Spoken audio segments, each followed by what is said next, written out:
Yes.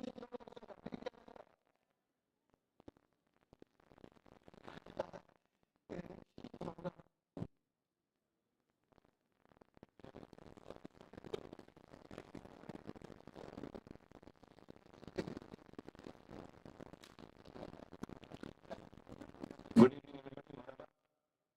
Well, welcome to the 25th Silver Jubilee of the Emergency Physician Association of Turkey. Our purpose now being hosted the World Economic Congress of Emergency Medicine in Canlı, and at that time we announced the 25th Silver Jubilee celebrations of the Emergency Physician Association of Turkey. And these celebrations will go over 2 years because one is the year when we start the Silver Jubilee, and then next year is the year when the 25th year gets completed. So we have a 2-year Silver Jubilee celebration. I hope you enjoy the silver theme which is going on. So everything is silver in today's conference, and it also celebrates the academics of Turkey in the field of emergency medicine. This is the pre-normal track to get everybody into the mood of this academic conference, and we start this with nothing less than resuscitation. Emergency physicians, and that's what our Congress starts off with: resuscitation, bringing the greatest minds together. Because resuscitation is teamwork. You have to bring nurses, doctors, technicians, everybody together. And what we hold, if there are 2 resuscitations happening at the same time, what would you do? We are all trained in cardiology resuscitation, trauma resuscitation. We are trained in sepsis resuscitation. But what if a patient has both? What if the patient has 2-3 things going on at the same time? There could be a trauma with a cardiac arrest. Are you going to run ACLS? Are you going to run ATLS? Are you going to run it together? That is where deep learning and understanding of resuscitation comes into play, and understanding what is the priority. And no 2 doctors think similarly when it comes to an area of bringing 2 things together. So this is what this session is all about. We have phenomenal speakers in this session, and we have a little change in the length of the session, so you could take a little more time for the speakers because of some adjustment with the other speakers. So our opening speaker for EPAT years 25 celebrated in 2020.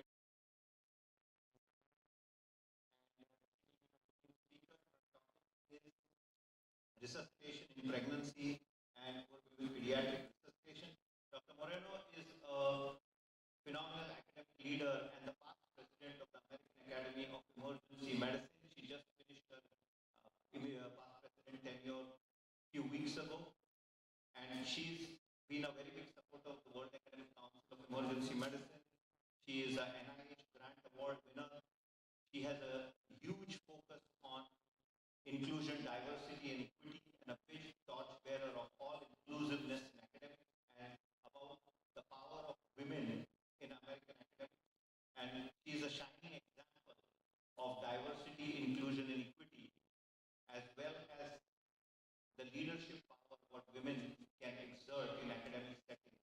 A powerful woman leader, the first female president of the American Academy of Emergency Medicine, and a powerful academician and NIH Grant Award winner. I welcome Dr. Lisa to give the first address of this conference on the topic of resuscitation and pediatric.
some disclosures. I am a grant recipient. I also receive royalties from Springer International for my publications, and I am very biased in favor of social justice, diversity, equity, and inclusion, as well as the mission and vision of the American Academy of Emergency Medicine. What I want to tell you before we talk about resuscitation in any aspect is to please remember that trauma injury is 100% preventable. Trauma only happens because somebody did something they weren't supposed to do, like standing on telephone books on a ladder, or stabbing somebody, or somebody didn't do something they were supposed to do, like putting on a seatbelt. So part of our responsibility is public education. Before we get to the point where we have to resuscitate people, we want to be educating them about how to prevent trauma. But trauma death is often readily preventable because victims are usually young and healthy. Although we are finding that we're doing tremendous resuscitation in the geriatrics now, much more than we thought we ever could. And I hope that's going to be covered in the geriatrics track. But for today, we are going to talk about pregnancy and pediatrics. So what do I want you to remember? Okay, oops, the clicker is going a little crazy. Okay, so trauma is the leading cause of death of pregnant women in industrialized nations. Unfortunately, the trauma is usually homicide, and unfortunately, it is the baby's father who is the usual perpetrator of that. Keep that in mind when you treat pregnant patients who come in battered or with suspicious injuries. The initial treatment priorities are different, are no different than the non-pregnant patient. So your best initial treatment for the fetus is always the best care of the mother. The clicker is a little sluggish, so I'm sorry about that. What you need to focus on are the same things, right? Airway, breathing, and circulation. Hemorrhage is the most common cause of post-injury death for every single trauma patient, and so bear that in mind when you think about circulation. But when you think about circulation of the pregnant patient, you need to keep in mind that there are different issues. You're going to assess organ perfusion the same way that you always have, but you must also remember that the uterus or the placenta can be the source of the hemorrhage. And so if hemorrhage is actually the most important cause and most frequent cause of death, you need to think about the possibility that the placenta has abrupted and the placenta is hemorrhaging or the uterus is hemorrhaging. And so always ultrasound that patient. You want to restore the volume, which is damage control, when you do the resuscitation. But remember, when you're restoring volume, you don't just want to dilute by giving crystalloid. You want to think of early use of blood products because of the oxygen carrying capacity of hemoglobin. So what happens to the pregnant woman? Her hemodynamic changes are very, very significant. So the plasma volume of the pregnant patient is steadily increases, and so that you're definitely seeing an H&H increase. So bear that in mind, that the later in pregnancy she is, the hemoglobin is going to be lower to begin with. And so if the hemoglobin is lower to begin with, and the hemoglobin is what's carrying oxygen to her brain, her organs, and her baby, you need to be very, very attentive. A slight drop in her hemoglobin is going to impact both her and the baby. The fact that her hemoglobin is low to begin with is going to impact how quickly you're going to resuscitate her with blood and blood products. Remember that the white blood count increases to 15,000 and up to 24,000 when the woman is in labor.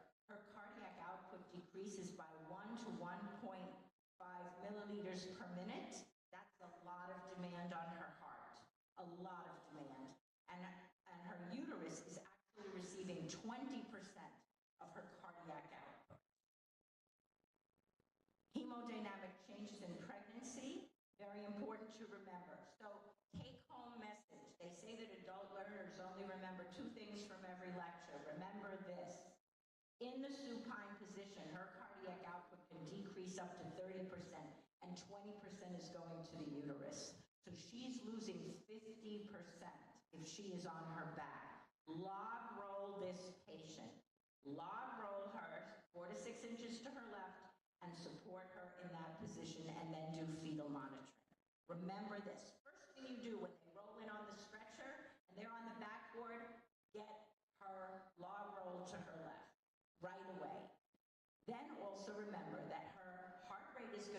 increasing by 10 to 15 beats per minute. Her blood pressure is going to fall 5 to 15 millimeters of mercury, and she is going to have EKG changes just on the basis of pregnancy, and those are the EKG changes. So when you are looking at her EKG, bear in mind that that change is solely due to her pregnancy, right? Renal, what changes there? Her renal blood flow is increasing by 50%.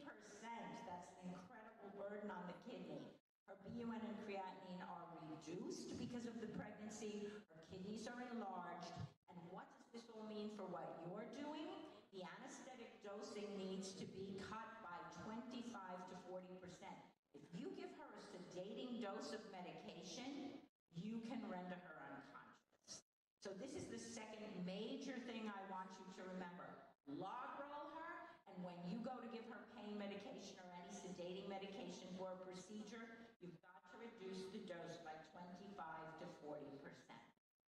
Okay, what about a perimortem C-section?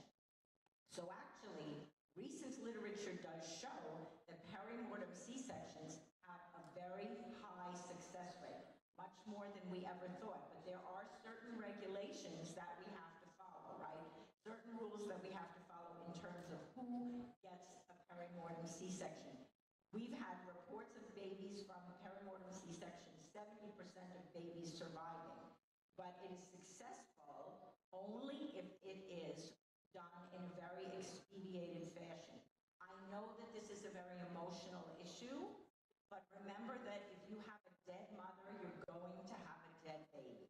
And what perimortem C-section does is it, number one, salvages the baby if a mother is in cardiac arrest, but miraculously, for all of the reasons that I just explained to you, because of the hemodynamic changes, when you evacuate her uterus and you offload that pressure, you're giving her back 20% of her cardiac output that was going to the uterus, and you are also lowering her heart rate, raising her blood pressure, improving her hemoglobin and her blood flow just by delivering her baby.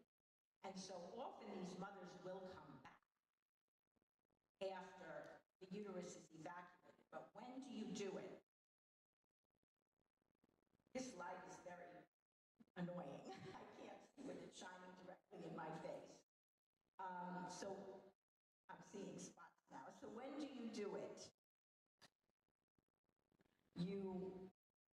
Okay, so you want to do a perimortem C-section only after 24 weeks. Now what happens if the mother comes in unconscious and you don't know how pregnant she is? This is the guideline that you use.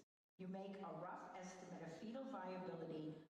The fundal height needs to be 4 centimeters above the umbilicus. This will correlate with an age of greater than 24 weeks. So if the baby is greater than 24 weeks, a perimortem C-section can save the life of the mother and allows for survivability of the fetus. So you don't do it unless the fetus is at least the height of the fundus is at least 4 centimeters above the umbilicus. And then to increase the likelihood of infant survival, again, you want to do the procedure as rapidly as you possibly can, as soon as the mother goes into cardiac arrest. So let's talk about a quick summary of the 10 minutes that you got about resuscitation of the pregnant patient. Fetal life is dependent on the mother's condition. So do whatever you need to do to take care of the mother. If it's CAT scans, if it's x-rays, if it's blood transfusion, give her what she needs, because her body is incubating the baby, and a dead mother means a dead baby. Due to hemodynamic changes of pregnancy and minor changes in the mom's condition can result in major changes for the fetus. So always remember to not just monitor her, but to also monitor the fetus. And when I talk about monitoring, I'm also talking about the use of ultrasound to make sure that the baby's heart rate is okay, that the baby is moving, and that there's no abruption or other hemorrhage there. Remember to log roll the mother to her left, 4 to 6 inches, and remember to adjust the dose of sedation medication. So for my last 10 minutes, let's go on and talk about pediatric trauma. So why is expertise in pediatric trauma management essential? Well, first of all, injury mortality surpasses deaths for all other causes for childhood illnesses. So the most common cause of death for pediatrics is trauma. The anatomy, physiology, and mechanisms produce patterns of injuries that are very different from adults. So children are not little adults. The neurologic and respiratory derangements far exceed the hemodynamic arrangements. So what do I want you to remember when resuscitating a kid? The first thing is the airway.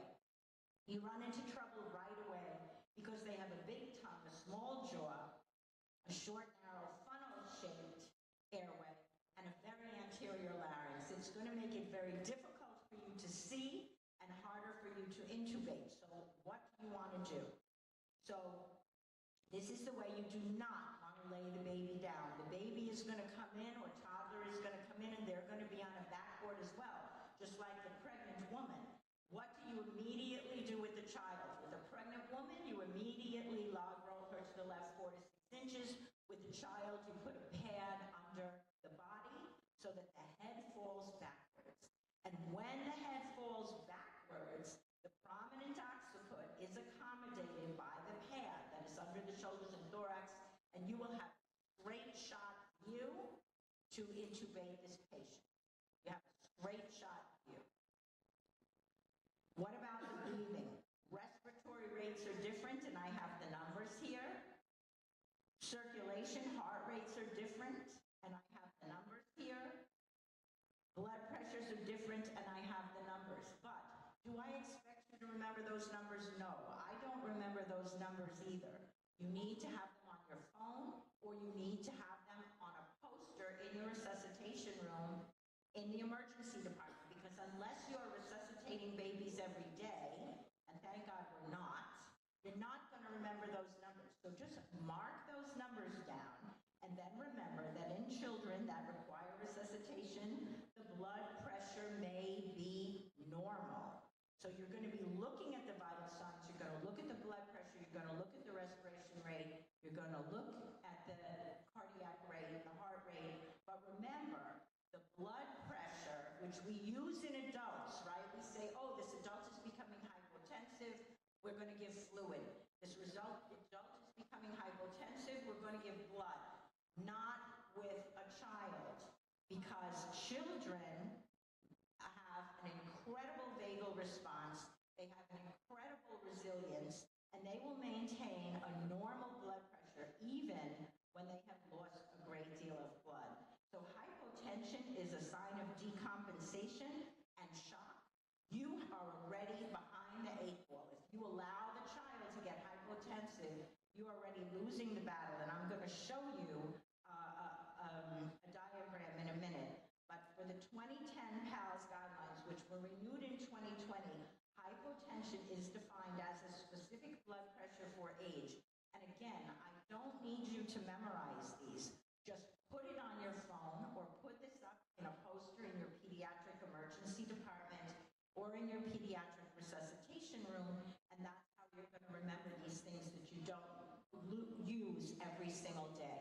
So your pitfalls in your pediatric resuscitation so far, you have to know your age-specific vital signs. You have to remember that the pediatric person has a smaller blood volume, and so when they lose a little bit of blood, they're losing a larger percentage of their body blood volume, and they're going to decompensate at a more rapid rate. They have a decreased functional residual capacity, which means that they need oxygen even sooner than adults will. They have a very vigorous compensatory response, which means that they will have a normal blood pressure even when they are volume depleted and they are compensating. Once they reach that threshold that their blood pressure starts to alter, they will have a very sudden deterioration and a rapid death. They also have an increased vagal tone, which makes for deception as well. You think they don't need to be resuscitated aggressively, but they actually do. I don't know what happened. Here we are. This is the most important slide show you right now. And this is a very simple slide, but it's critically important. What you're seeing here is that the child's heart rate may be going up, but their blood pressure is staying almost steady or even rising slightly as they lose blood. When they've lost 15% of their body blood volume, their cardiac output is still being maintained fairly well. Their blood pressure is almost unchanged, and their heart rate is only going up slightly. But look what happens when they have lost 30% of their body blood volume. That's when you see a plummet in the blood pressure. And at 45% of body blood volume, that's when you see a plummet in the heart rate. So do not rely on heart rate blood pressure as signs of the need to resuscitate, because by the time your blood pressure drops, look how fast they die. Look at the slope of that line.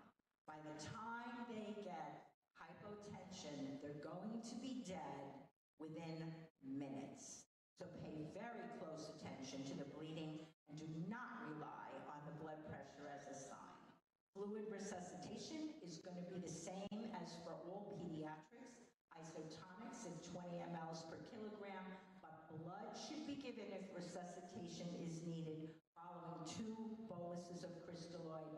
Studies show that early use of plasma and platelets is really important. And again, bleeding of more than half the child's blood volume in the first 4 hours has to be resuscitated with blood products. Consensus regarding resuscitation adjuncts. So remember that the airway obstructs easily. They're harder to intubate, but I showed you the trick for doing that. They're more likely to get a tension pneumothorax because of barrel trauma. They often have occult bleeding, but they do have a tendency to compensate until shock, and then they die fast. They have a higher likelihood of TBI, and they use a different GCS scale and a greater potential for hypothermia, so cover them quickly. The pitfalls. So they have a short trachea, often causing mainstem bronchial intubation. The endotracheal tube gets easily obstructed. They have a deceptive perception of hypovolemic shock. You notice I keep repeating that. That is the most important thing I want you to take away from this presentation. Gastric dilatation can also increase the risk of aspiration and cause hypertension, and that happens because they scream and cry. They're difficult intravenous access in tiny children. You can miss a hollow viscous injury, and there are subtle musculoskeletal injury findings. I don't have time to go into all of that, but I want you to be aware that those are the pitfalls.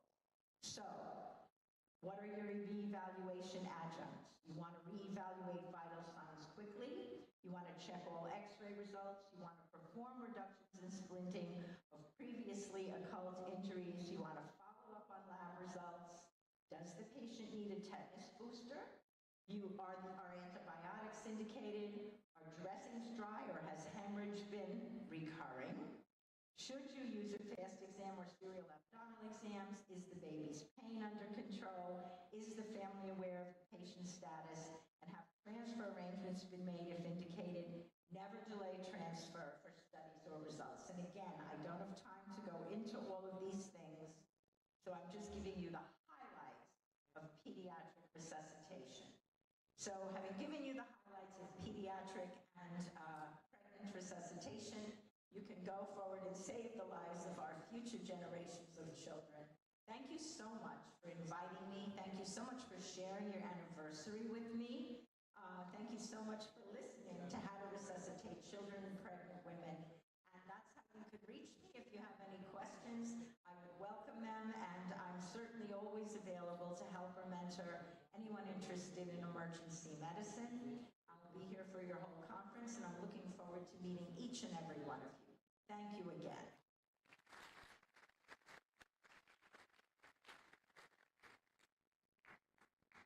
Thank you very much, Dr. Reza. We will take questions. I want to invite another second speaker from Turkey, from Adnan Menderes University, very important center for ECPR. Dr. Yunus Emre, please.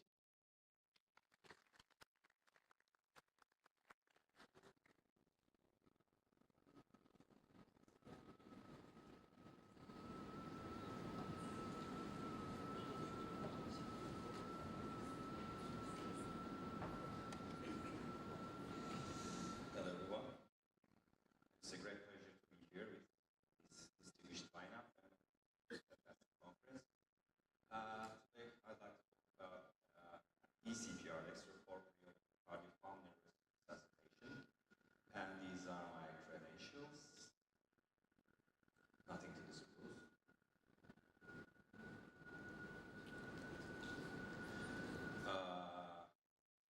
I'd like to begin with my presentation with a simple question. What's in your top 10, in your things to experience before you die list? Maybe it may be bungee jumping. This does not work. Bungee jumping, or diving, if you can. Yes, diving, or seeing some great places like pyramids, nature. But in my list, I believe if we get lucky enough someday, someone will do CPR just after we collapse. And even if we are even luckier, someone will do cannulating for an eCPR to save us rather than dying on the street or in our houses alone. So I think you should reconsider your list, because the numbers are not that promising despite the advancements in technology, medicine, and ever-growing know-how. The numbers are not that good because according to this meta-analysis, 1 year survival for after an out-of-hospital cardiac arrest, the survival rate is around 7.7. And what about the patients with in-hospital cardiac arrest? That number goes up to 13.4%, but not enough, in my opinion. So let's face it, we were doing this centuries ago, trying to reanimate people on back of horses. Now we have structured guidelines updated every 5 years, and we have technology, we have equipment, we have skill sets, we have everything, but still we are not able to provide more than 30% of cardiac output during conventional CPR. So we need to do something more. The literature shows us that after 15 minutes of actively ongoing CPR, the chances for neurologically intact survival is around 1% for out-of-hospital cardiac arrest. And for in-hospital cardiac arrest patients, the cumulative loss curve begins to flatten after 15 to 20 minutes of actively ongoing CPR. So, as I said, we need to take one step more, and that step is eCPR. And eCPR is by definition commencing VA ECMO during conventional CPR. With ECMO, you will be able to drain the poorly oxygenated blood from the right atrium and saturate it with oxygen in a membrane oxygenator, then infuse it, the oxygen-rich blood into the patient in the patient's aorta in a retrograde manner. So you can effectively support coronary arteries and of course the brain, as it overlaps the purpose of the conventional CPR. Plus, you can provide the whole cardiac output during resuscitation with ECMO. The procedure is done under these circumstances during conventional CPR. Femoral vein and the artery is punctured with a Selvinger's needle, then the guide wire is advanced, and followed by serial dilation, and finally the cannulae are placed, and the next step is to connect the patient with the ECMO device. And once the ECMO flow is around stop the chest compressions and try to treat the underlying cause of cardiac arrest. So ECMO basically gives you time to think and also the resuscitation measures to show their effect. So it's a valuable time in my opinion.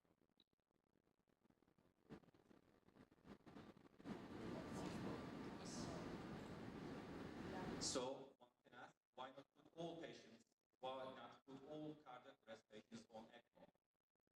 Unfortunately, it's not possible because ECMO is feasible when patients are with good prognostic criteria. There's a vast amount of literature about trying to understand who benefits most from ECPR and who doesn't, and also trying to understand good prognostic criteria. For example, this is a French review article from SAMU showing that patients with initial shockable rhythm and patients with less acidotic on admission and patients with lower lag rate benefit more from ECPR. And another Korean paper, another research shows that the younger age and the shorter duration of CPR and presence of initial shockable rhythm and any ROS before ECPR is with good prognostic outcome. So what about the patients with non-shockable rhythms, as EEA or acetylcholine? A paper from SAMU shows that patients with even with non-shockable rhythms, 12% of the patients with any signs of life, defined as the presence of positive pupil reflexes, presence of involuntary muscle movements or gasping, may benefit from ECMO, and the 30-day survival with good neurological outcome is around 12%. So to conclude, who's the best candidate for ECMO? Patients aged between 18 to 65 with cardiac arrest and initial shockable rhythm, preferably shorter no flow and low flow durations. Ideally, it's under 5 minutes for no flow and under 45 minutes for low flow. The sooner is always better. And the patients with more than 10 millimeters of mercury of entitled carbon dioxide and low levels of initial lactate, and patients with any signs of life may benefit most from ECPR. So as I said, the sooner is the better. I think ECPR may be placed in two distinct points in this famous chain of survival, which begins with the activation of emergency response system, followed by high quality CPR and early defibrillation, and then the ambulance arrives and takes the patient to the hospital where advanced resuscitation may take place and post-cardiac arrest care and hopefully recovery. So you can place ECPR here, pre-hospitally or in-hospitally. We talked about in-hospital ECPR, and the other option is pre-hospital ECPR, which is done in France, Germany, and some parts of USA, and even maybe Japan, right? So, for example, the famous truck of Dr. Garner, which costed $2 million, in Minnesota is a good example of pre-hospital ECPR. In Minnesota, when the call arrives to the dispatcher, the ECMO team proceeds to the patient, and this truck follows the team. And if the team decides that the patient is an ECPR candidate, that patient is transferred inside that truck, which is, as you can see on the left, which is furnished with everything you need, CRM and ultrasound and ECMO device and all the equipment required for the procedure. Then the ECPR is done, and once the patient is stabilized, the truck moves to the determined ECMO center. Another fascinating example is in Paris, France. And in France, when a call for a hospital cardiac arrest comes to dispatcher sends first the firefighters to provide BLS, basic life support,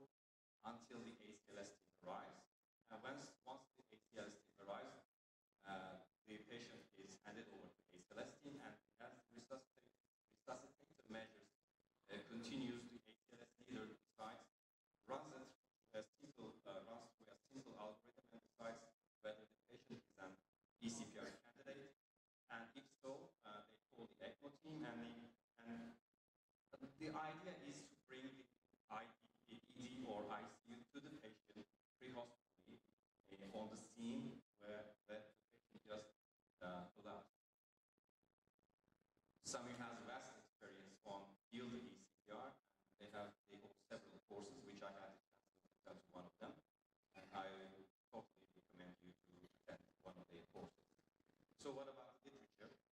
To date, there are 4 RCTs published in the literature. They have some ups and downs, and the results are controversial. We'll talk about that. But the first trial is the ARREST trial. It's the first randomized control trial trying to investigate if the early invasive approach may be useful in out-of-hospital refractory cardiac arrest patients. They enrolled 30 patients, randomly divided into 2 groups, 15 to ECMO facilitated resuscitation, and the other 15 to standard ACLS bundle. And the main point is that in the ECMO facilitated resuscitation group, the whole patients were taken to the cath lab to try to understand if there's a culprit artery causing the cardiac arrest. But the standard ACLS treatment group were managed in the ED. And the mean time to ECMO was almost an hour. According to primary outcome, they reported 43% of survival at hospital discharge, but none of the patients survived in the standard ACLS group at least 3 months. The next year, ARROCA trial was published.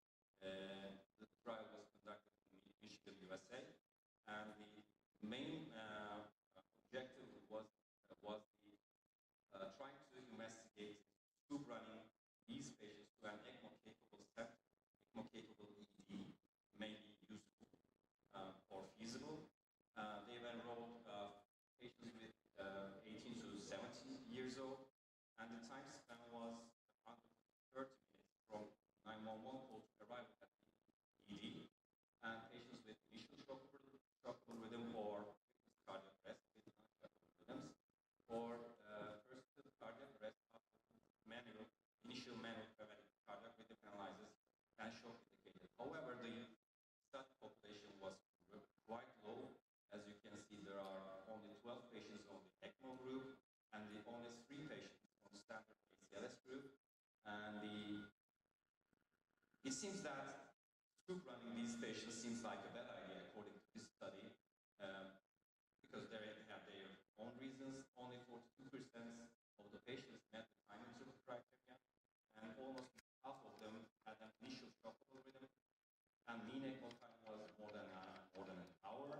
And more interestingly, only 5 patients out of 12 patients on the ECMO group were CPR. So 3 of them survived, and overall, none of the patients survived according to the study. And the board withheld the study because it did not meet the predefined feasibility outcomes. And 1 year later, Mr. Belohlavek from Prague published the Prague OCA study in JAMA, which is another single-center RCT with a relatively bigger population of 256 patients, 124 in the ECPR group and 132 in the standard ACLS group. Only the 61% of patients were with initial shockable rhythm, and time to ECMO was 61 minutes. Although the primary outcome, which was survival with good neurological outcome at 6 months, did not reach statistical significance, the rate was higher in the invasive group, in ECPR group. But as a secondary outcome, survival with good neurological outcome at 1 month is statistically higher, significantly higher in the ECPR group. So we can say that ECPR works. And the last one is the INCEPTION trial, which is the first multi-center trial trying to investigate the feasibility of early eCPR for refractory out-of-hospital cardiac arrest. The study was conducted in Netherlands in 10 centers, and 134 patients were included in the study, 70 in eCPR group and 64 in standard ACLS group. Almost all patients had initial shockable rhythm, but the time to ECMO was slightly longer than the other studies. It was 74 minutes, and according to this study, survival at 1 month in the eCPR group was not statistically significantly higher than the standard ACLS group. As you can see, the numbers are controversial, conclusions are controversial, because according to this meta-analysis, Ms. Tommaso Scuzzato published this meta-analysis of those 4 RCTs. You can see that number of patients, there are slightly different variables like study populations and the presence of shockable rhythm and the homogeneity of intervention and control groups, and also the time to ECMO varies differently from center to another center. So obviously the results are, that's why they are controversial. But however, according to this meta-analysis, eCPR seems to work in all group of patients, especially in patients with initial shockable rhythm and 1 month or hospital survival at hospital discharge with good neurological outcome seems to be better in eCPR group. So we can conclude that eCPR may work, and we have so much to do because we need more data. To conclude, after 15 minutes of ongoing CPR, chances are very low to survive neurologically under 1%. And CPR improves the rate of survival with good neurological outcome. Patient selection is the most important speed-limiting step because it determines the success of eCPR. And once the patient is determined as a candidate for eCPR, the patient and the ECMO device must meet as soon as possible. And if you want to be successful, you have to build a system that works flawlessly and fluently. And I think the most challenging part is to build this system. Also, I would like to wish a happy 19th of May because 105 years ago, on the 19th of May, our father, Mustafa Kemal Atatürk, led the sparks of the most heroic independence war ever waged against imperialism. So I feel obliged, and it's also it's an honor for me to commemorate their precious memories. And thanks to him, we know that nothing is impossible. Only hard work is required to achieve success. Thank you very much.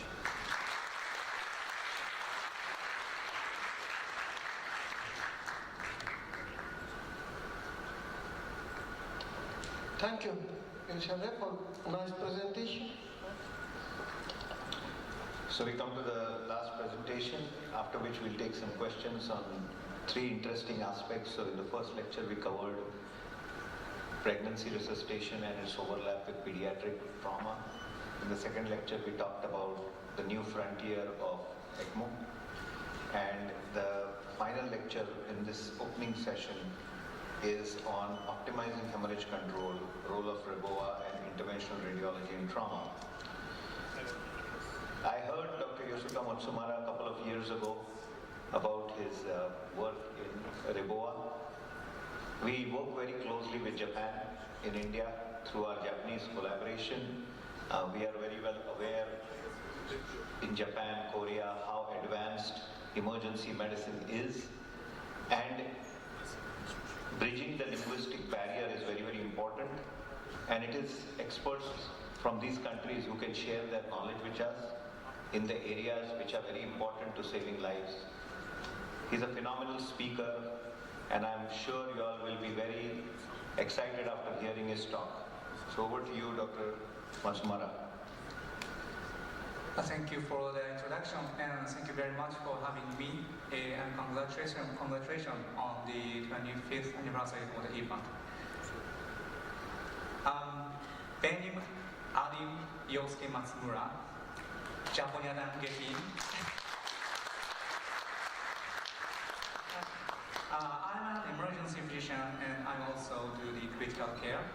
And actually, I was trained in the radiology department for a while to do the endovascular procedure. So today, I'd like to talk about the role of REBOR and IR, and briefly the ECMO for trauma. Today, I will present 3 cases. The first case is liver, and then spleen and lung injury. So by the way, 5 years ago, I visited Turkey and I talked about REBOR. But at present, we haven't had the positive impact of REBOR in the clinical study. So these 2 studies are from Japan, and this is a study from the United States. And also, just recently, the UK REBOR trial was published last year. All of these clinical studies showed the negative, no benefit in REBOR. So should we use REBOR? But in this case, we use REBOR in the first. So 20th male ran over by a car, and heart rate 160, and BP was unmeasurable. He was transferred to our high-risk ER, and his first fast exam was positive. And he is in impending cardiac arrest. So do you want to do the thoracotomy or REBOR? In this case, we performed REBOR first. First, insert the sheath in the right femoral artery, then advance a wire and REBOR catheter to the zone 1, above the diaphragm, and insert the stylet, and then inflate the balloon with the half saline. So after the zone REBOR, his hemodynamics improved. So we scanned the patient. Then no apparent brain injury, and no chest injury, and no hematoma. We found hematoma around the liver. So in the hybrid ER, we started laparotomy and simply achieved the perihepatic packing. Then we started angiography and defined the aspiration, so analyzed it. Then we scanned the patient with the contrast, and there was no apparent extravasation. Actually, this is not extravasation. We found this in the non-contrast scan.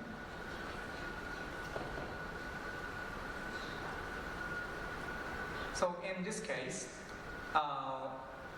we achieved surgery and IR just after the REBOR, and all these procedures were achieved without relocation, only in the hybrid ER.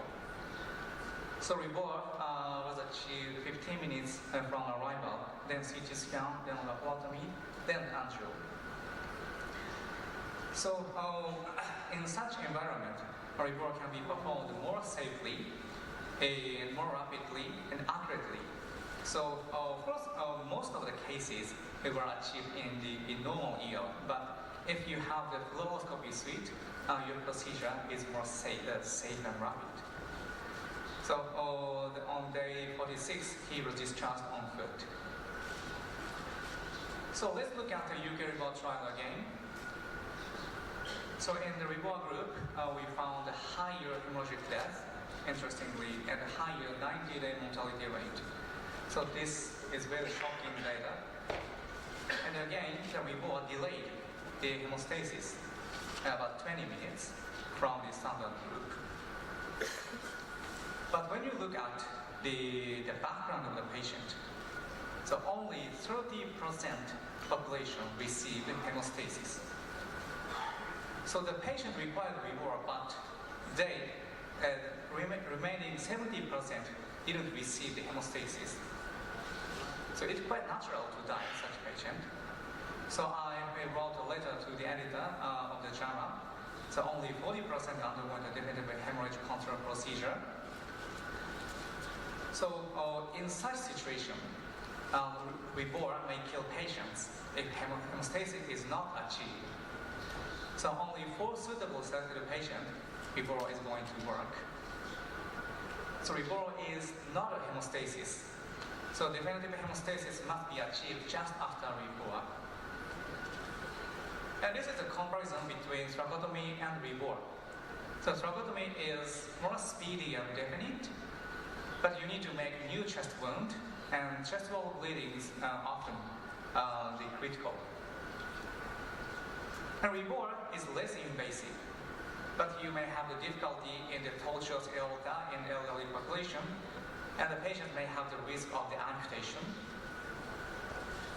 And this is the guideline from the Western Trauma Association in the United States. If you encounter the SVPs under 60 patient, you are going to go to the tracheotomy. But let's think about the comparison between tracheotomy and reward. So the tracheotomy is a faster procedure. That's 4 minutes versus 7 minutes.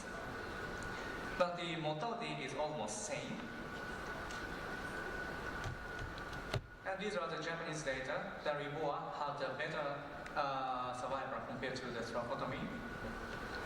And more recent studies show the similar trend, lower mortality in reward group and a better survival in zonal reward, both in the Japanese or American study. So when you think about the aortic occlusion procedure, you need to care about your diagnostic mortality. So in the pre-hospital setting, all we can do is ultrasound. You don't have the X-ray, so you don't have very poor diagnostic mortality about the chest injury. But in the ER, you can you have the chest X-ray, and even in the hybrid ER, we have the CT scan, even in a very unstable patient. So in such situation, you can choose reward more easily and more feasibly. And the other benefit of reward is adjustable. If you titrate balloon, you can minimize the proximal hemorrhage, such as brain or neck or chest. And you can maintain the distal organ perfusion, such as the bowel, kidney, and liver. So we conducted the evaluation of the organ perfusion using 4D CT scan. So using the swine experiment, we analyzed the portal vein and the liver and SMV.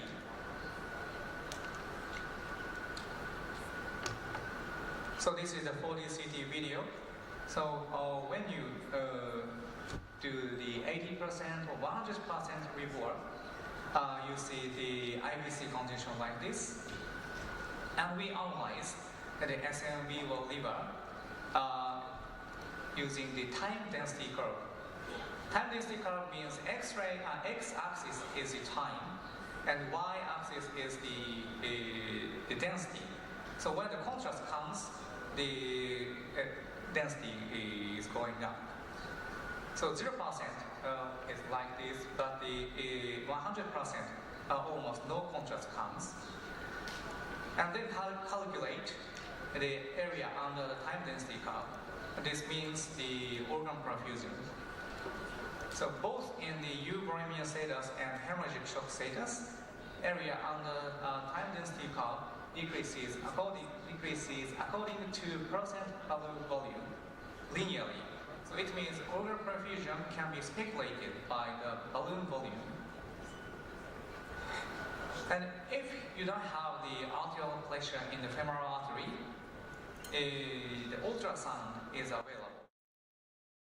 In the 80% or 100% occlusion, no pulse wave Doppler signal is found in the diastolic phase. So in such situation, you have the very high degree occlusion. So next case is the splenic injury, and we have the balloon occlusion and angiography. What is the balloon occlusion? So 40-year-old male and they are pedestrian and transferred to the hybrid ER and intubated and SBP dropped 80. And we scan the patient, and he had the epidural hematoma.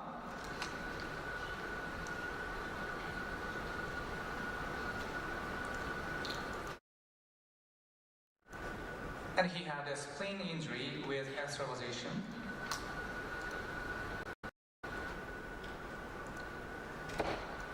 So what's the next option?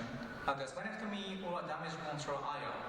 So usually he is in shock, so the splenectomy is a gold standard, but he is on the hybrid ER bed, so we can start the angiography immediately. So first, we select the celiac artery, then advance the guide wire to the splenic artery, and remove the angiocatheter first, leave the wire in the splenic artery, then and we advance the balloon catheter into the splenic artery. So once you inflate the balloon, you can stop the splenic artery almost completely. So you can stop the temporarily the bleeding. And all this is very simple has passed since the procedure started.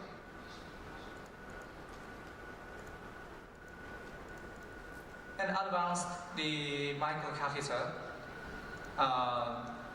We can do the embolization with microcoil.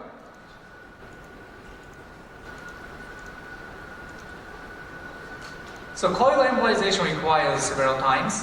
Probably in this case required 15 minutes. Still bleeding, so I need to add some coils more.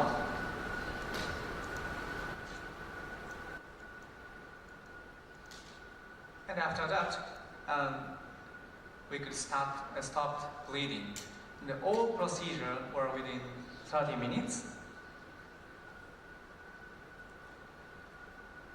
So in the hybrid suite, we could avoid tracheotomy and we can choose rebore. But in this setting, the patient doesn't require aortic occlusion at all. Early definitive hemostasis avoids unnecessary aortic occlusion. And also, if you scan the patient with contrast, we have the option of the endovascular. So it may give a chance to avoid surgery. The final case is the lung injury. We used ECMO and bronchial blocker and angioembolization. The 40s male and pedestrian and transferred to the ER. Actually, this is before the hybrid ER. So we used normal ER first. We reported in this case. So if you need further information, please contact this article. So after intubation and chest drainage, we scanned the patient. And he had a multiple rib fracture and extravasation in the lung injury, lung contusion. And also, he had the left diaphragmatic injury. But his oxygenation became critical, the PF less than 100. So we decided to start the VV ECMO for this trauma patient. So drainage cannula is right internal jagra, and returning cannula is a right femoral vein. And then we place the bronchial blocker in the left main bronchus. And we keep blood flow at 4 liters per minute, relatively high rate. and we didn't use any anticoagulant. After that, to stop the bleeding from the multiple rib fracture, we embolized several intercostal arteries and the bronchial artery. So we have achieved definitive hemostasis for hemothorax. This is an X-ray of the day 2. So left side lung is wiped out. But this is intentionally conducted because bronchial blocker, the purpose of the bronchial blocker is, the one is tamponade hemostasis, the two is protection of the healthy lung, in this case right lung. So this strategy may avoid lung resection in such the critical respiratory status. So he received the rib and clavicle fixation on day 5 and diaphragmatic repair on day 6 and extubated day 18.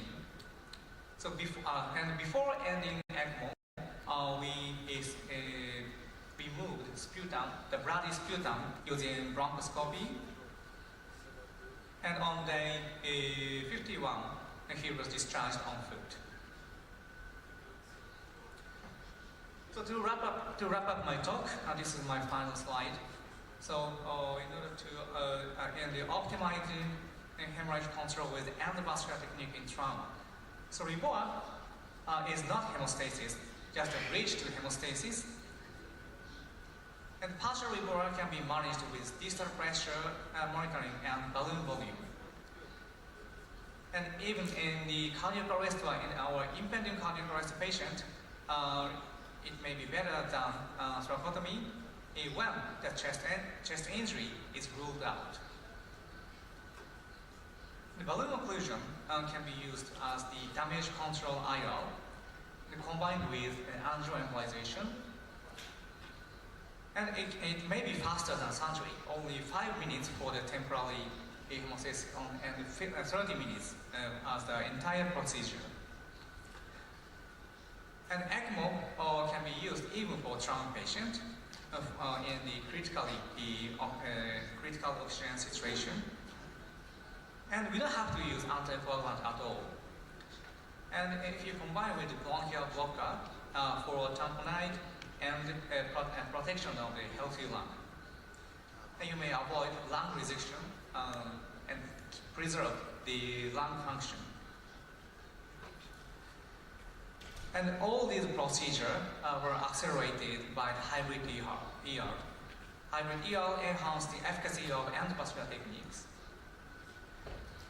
So, thank you so much for attention, and please feel free to contact me for any further information. Thank you so much.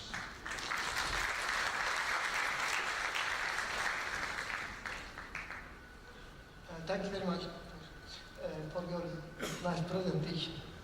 Okay, take question or comment. We have time for that. Yes, please. Get the traveling mic, please. Not only for all 3 sessions. For all the speakers.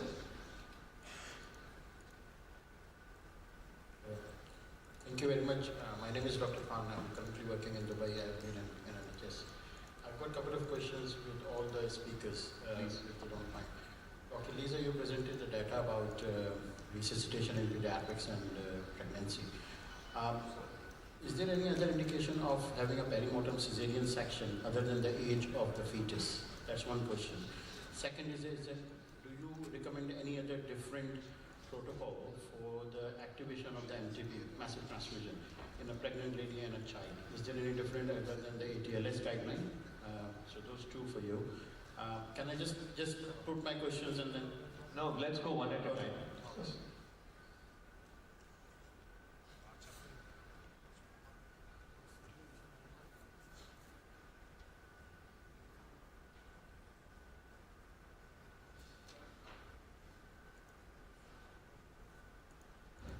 Okay, so the age of the fetus is not the only indication. So the mother has to be in complete cardiac arrest. and so you also have to review that there are no other resuscitation adjuncts that need to take place. So the airway is secure, the ventilator is, or the bagging is working, the ventilation is working, you've stopped all of the hemorrhage, and she's still not able to be resuscitated. And then that the baby is, the fetus is of an age of survivability. So those are the two criteria. The procedure is relatively simple to do. The average emergency physician can be taught to do it. And I'm sorry, but what was your second question? Sorry, it's regarding the massive transfusion. So is there any difference in the guideline about the massive transfusion initiation for pregnant lady, pregnant patient, or in pediatrics? Okay, so yeah, Massive transfusion. for massive transfusion protocol for pregnant patients is the same as for any other adults.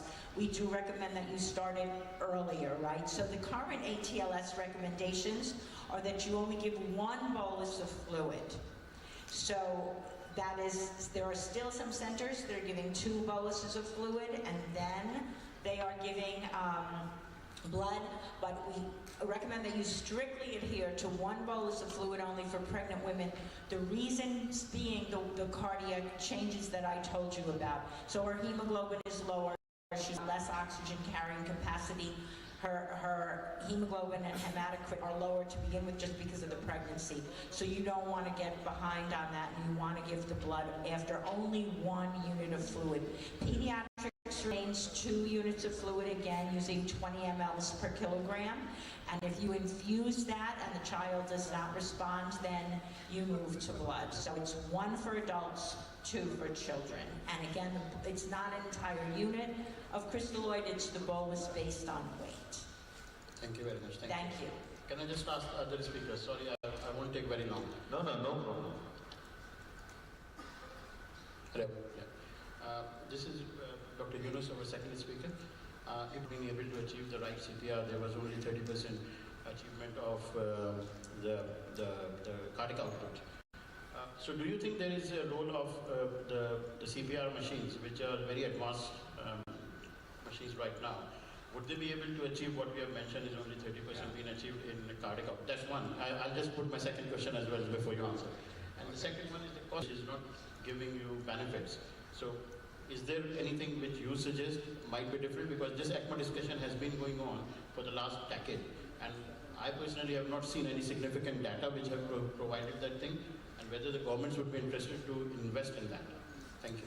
I think this is the, I'll begin with your last question, then the first one.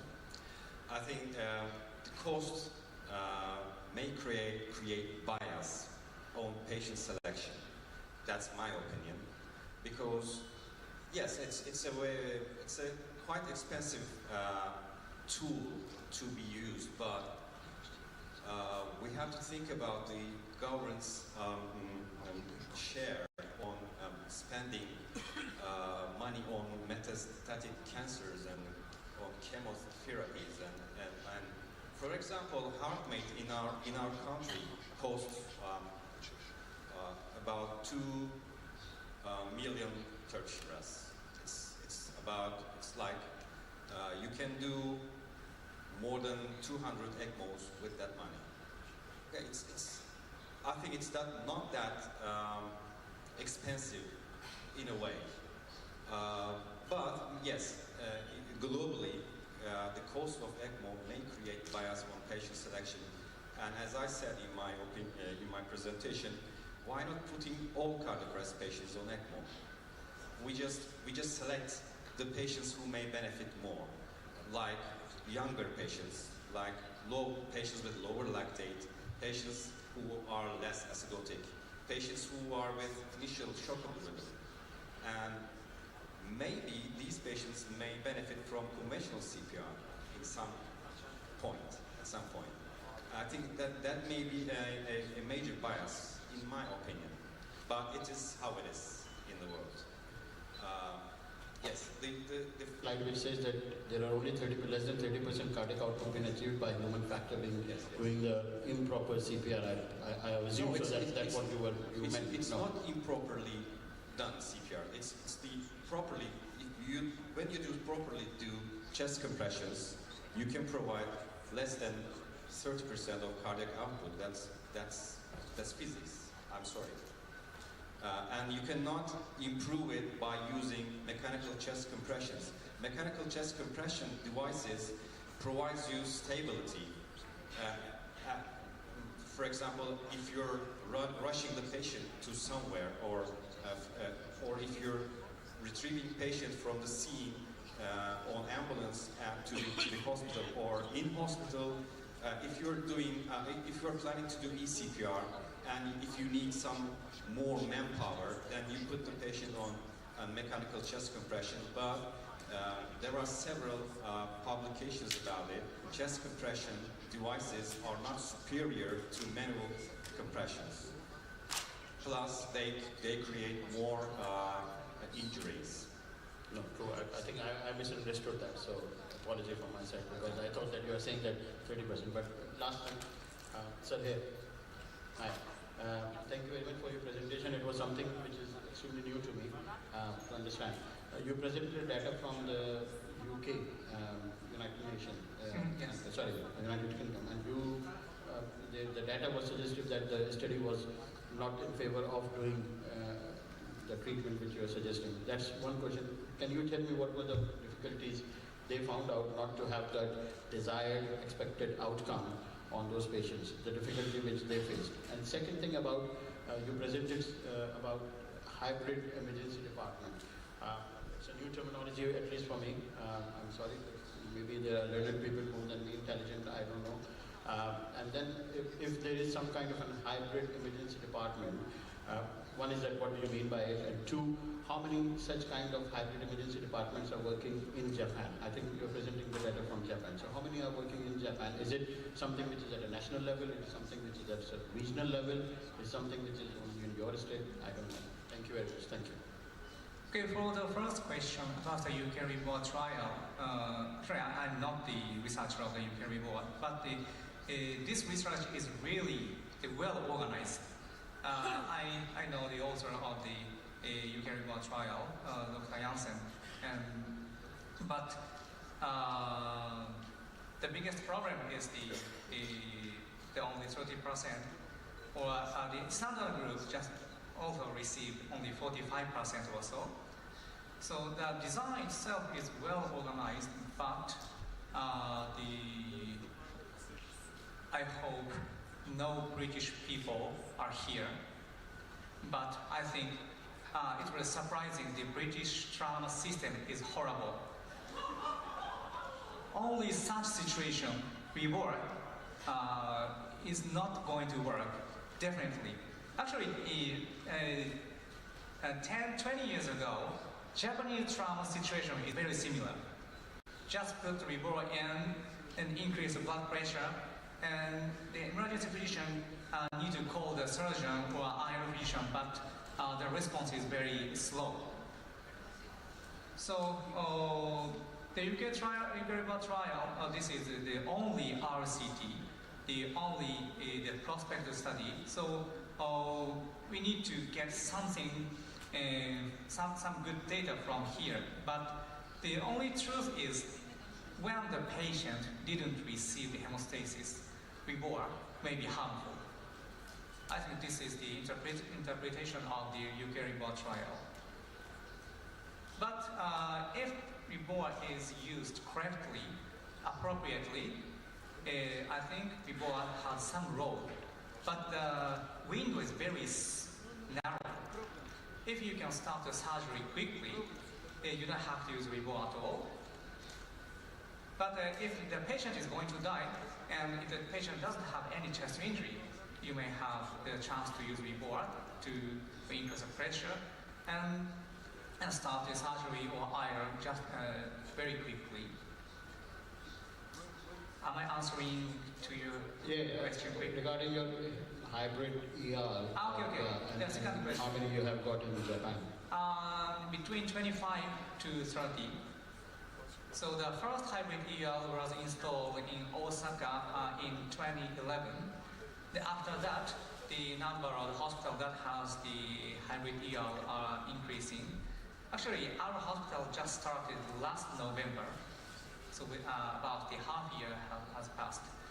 So of course it seems expensive, but if you need to build a new hospital or new building, anyway you need to buy a new CT, a new angio suite. In that case, these two should be neighboring and make the door between the CT room and angio room. And the CT scan is running the both direction. Just scan the patient, and if open the door to the angio suite, CT scan is running to the angio bed and scan the patient. And if after the scan, the CT scan is going back to the CT room and close the door. Then you can use the angio suite and the CT scan independently. So in this scheme, the hybrid ER is not too expensive for the administrative of the hospital. But anyway, we need to convince the administrator. But I think this is a reason the hybrid ER is increasing in my country. Thank you very much. Thank you. Thank you.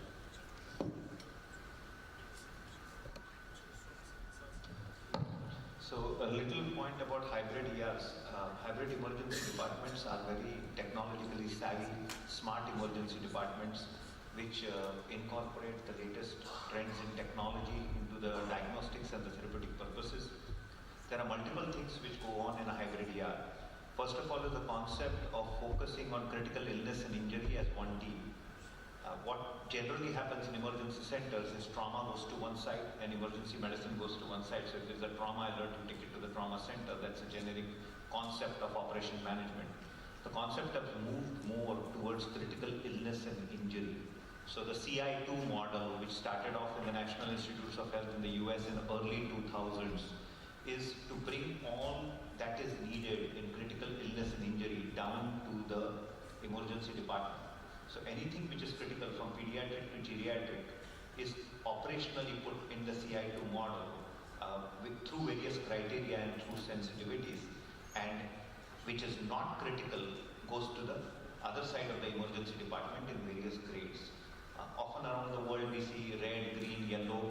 Well, that's changing now, that nomenclature. And the hybridization of the department is when all services act in the same operations management model. So it's more of technology and transformation of operations. So the policies, processes, protocols, and personnel, 4 pillars, act at the same time using technology in a modern emergency department which differentiates patient care into critical illness and injury and non-critical illness and injury. And that's when you work. So resuscitation is a small part of critical illness and injury, because resuscitation, that patients who could land in resuscitation because of ignorance also come in that model. So it's a different way to approach overcrowding in emergency department.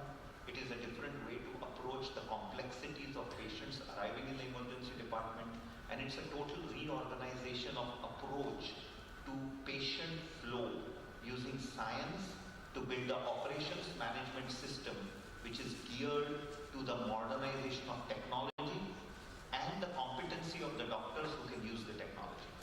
And that's what hybridization means in the modern era, is to bring the talent with the technology closer to do a transformation in patient care. So fantastic question, and I think that is a very modern concept which Osaka has started. Osaka is one of the members of the World Academic Council of Emergency Medicine. They were the founders of the World Academic Council of Emergency Medicine, and the hybrid ER concept was propagated 10 years ago by them. Dr. Nishimura and Dr. Mizobata, they are the board members of the council, and we had worked on it in the hybridization model, which is also being developed in Thailand now. So it's an academic innovation of operations management. There are very few emergency physicians in the world who understand operations management, which is very crucial to emergency care. We only know emergency medicine. We do not know the operating model of emergency medicine, because we are trained to ride a fighter jet. If our mind is working to become an internal medicine doctor, we cannot ride a fighter jet. So you can only train as an emergency doctor if your ER is fast moving. your mind will get trained in that. But if your ER is not fast moving, then there is no emergency medicine, it is just medicine. So operations management is very, very important, whether it's ECPR, whether it's RIBOA, whether it's hybridization. A stagnant emergency department does not practice emergency medicine. It practices medicine. Remember that difference. So that is what this whole thing is. Resuscitation is all about critical illness and injury and bringing it all together. So fantastic question. We'll close with Dr. Bhoi's last comment or question which he had. Dr. Bhoi is the director of the World Health Organization Collaborating Center for Emergency and Trauma, represents 11 nations in Asia. I would ask him to give his final comments and question if he has one. I don't have any just question. It was really enthralling to hear all the three speakers and very good learning points from each of the three speakers. Just to add one point from the question which was there by our colleague from Dubai was you can use in massive transmission protocol you can use a code, but it is evidence based, and if you are not fulfilling that you can also have petition restoration. This is one of the additional point I wanted to make. I wanted to put it on record that Osaka City University, my own residents, they have rotated to Osaka City University through the Indo-Japan collaboration on emergency medicine. They have an excellent concept of resuscitating in the Dr. Carr concept. And really thankful for this collaboration. And mutual, it was mutual also. The Japanese people, they also rotated to AIMS Trauma Center because the trauma per se it is very less in Japan because there were so much good prevention strategies way back in last 30-40 years. Thank you very much. So with this, we come to the end of the opening session. For a beautiful inauguration ceremony celebrating 25 years of VPAT, and we would like you to be there. I'll hand it over to Dr. Chandra to close the session. Thank you. Okay, thank you very much, and thank you for joining.